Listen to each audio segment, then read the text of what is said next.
Chers internautes, nous nous retrouvons encore ce lundi pour un autre recap sur le N'Djam Post.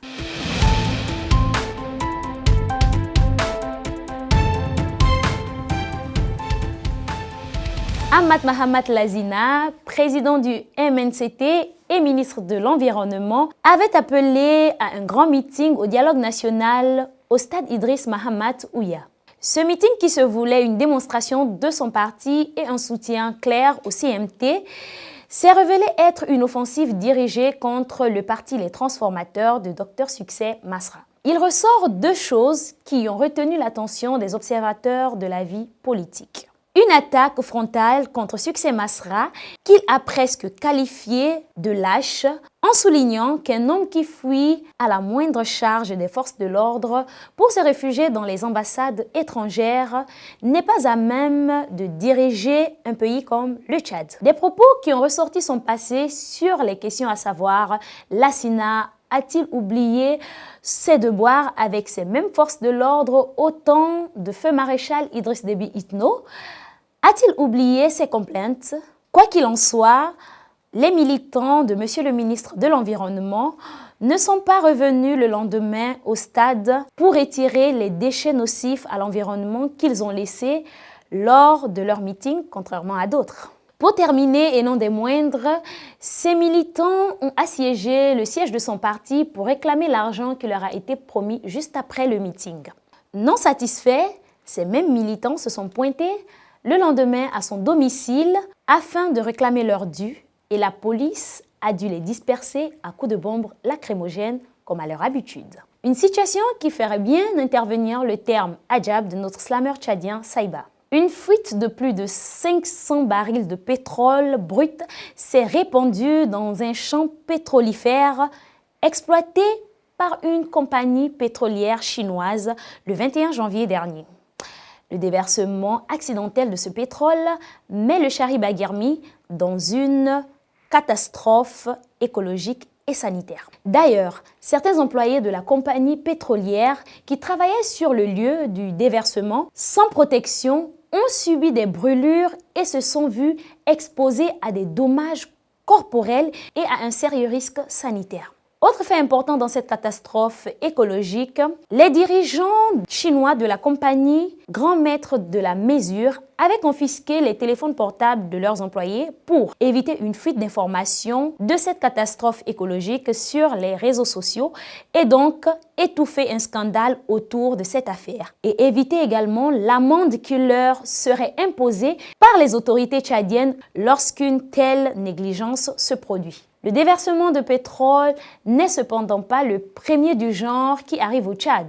En 2014, il y a eu une importante fuite de pétrole près de Moundou. La question cruciale qui se pose à présent est donc quelles mesures de dépollution de l'environnement ont déjà été mises en place et quelle prise en charge des personnes exposées. Pour avoir plus d'informations, je vous propose d'écouter ce spécialiste sur la question. Le pétrole brut est essentiellement composé des hydrocarbures et d'un mélange de ce qu'on appelle les HAP, qui sont des composés benzoïques et qui sont réputés être très, très toxiques et cancérigènes et qui, mélangés avec un milieu récepteur, ce qu'on appelle le milieu récepteur, c'est l'eau, l'air, les sols, et à travers cela, pourrait y avoir des conséquences extrêmement dangereuses, aller jusqu'à conduire à des cas de cancer chez les êtres humains. Il y a également un risque d'être contaminé par les métaux lourds, qui sont généralement les mercures,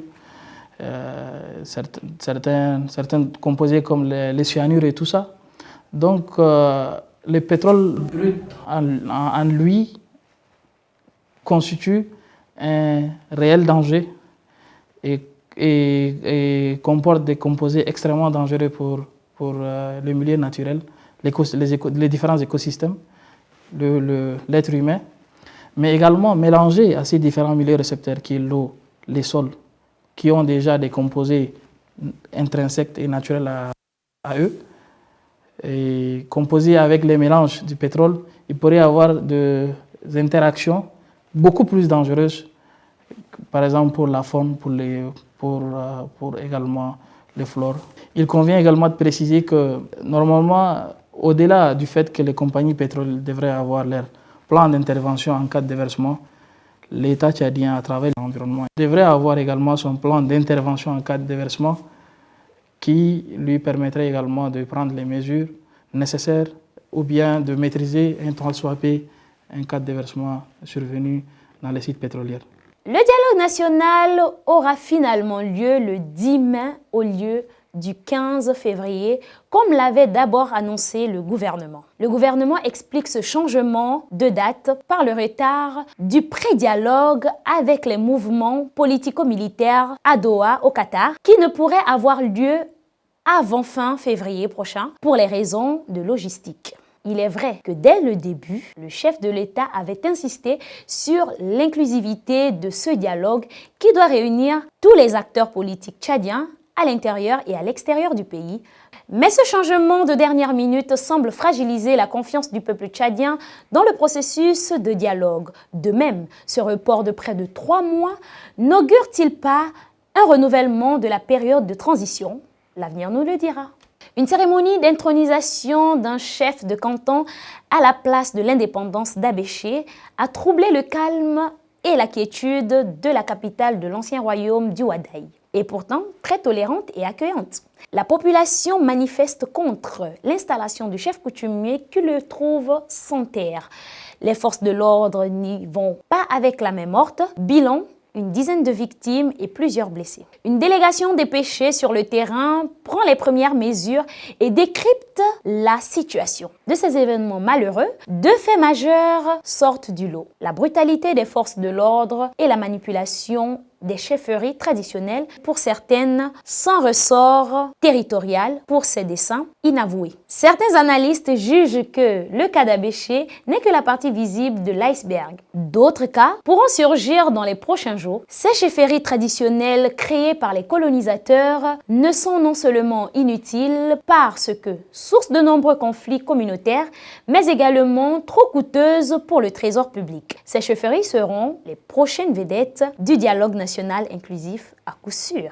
Chers internautes, nous voilà à la fin de notre récap sur le N'Djam Post. Alors, je vous invite à liker, à partager, mais surtout à nous laisser vos commentaires parce que c'est très important. Et on se retrouve la semaine prochaine pour un autre récap. Big up!